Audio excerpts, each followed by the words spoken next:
गजपति जिला पार्लाखेमुंडी 78तम स्वाधीनता दिवस महासमारोह पालित होती। यह अवसर में जिलार समस्त सरकारी और बेसरकारी अनुष्ठान मानकरे पताका उत्तोलन कर पार्लाखेमुंडी स्टाडियम रे प्रशासन पक्षर आयोजित जिलास्तरीय सम्मेलन परेड रे परिवहन मंत्री विभूतिभूषण जेना मुख्य अतिथि भाव में जोगदे अभिवाद्य ग्रहण करथिले।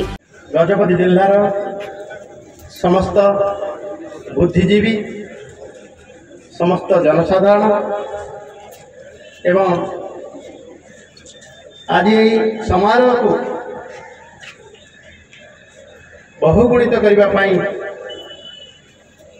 जोग देथिबा पैरेड रे भाग लेथिबा छात्र छात्री भाई भूणी माने एवं आज समावेश रे समारोह रे उपस्थित जिला प्रशासन जिले आपण को अंतर भरा अभिनंदन ज्ञापन करुछि।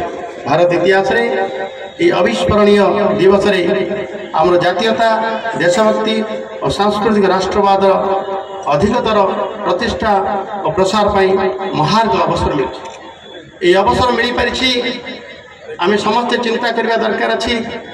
आज से प्रातस्मरणीय किंवदंती पुरुष को मने पकाइबार अछि जहाँ का लगी ओडिशा मांद्रा वेस्ट बेंगल बेंगल एवं मध्य भाग भाग हो रही विच्छिन्न ओडिशा को एकत्रित करिबारे जार प्रमुख अवदान अच्छी से आउ कई नुहंती आम समस्त प्रेरणा पुरुष महाराजा कृष्णचंद्र गजपति एवं तांको पूर्वरु जो माने स्वाधीनता संग्राम में झांस देते ब्रिटिश विरुद्ध अहर निरवच्छिन्न लड़ाई जारी रखी जगन्नाथ नारायण देव समस्त को मोर भक्तिपुक्त श्रद्धांजलि ज्ञापन करुछि। सुखर कथा सारा देश में प्रधानमंत्री मोदी जी आह्वान रे हर घर तिरंगा अभियान चलछि। जातीय पताका केवल आमर परिचय नुहे यह आम स्वाधीनतार अनन्य प्रतीक। जातीय एकता अखंडतार पवित्र भावना रे उद्बुद्ध होई घरे घरे पताका उड़ाइबारे ए अभियान आपण मानक द्वारा सफल होइछि।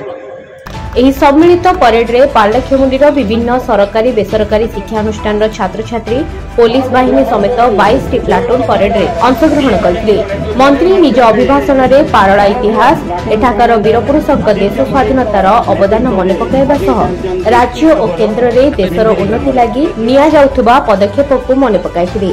ब्यूरो रिपोर्ट प्रयास।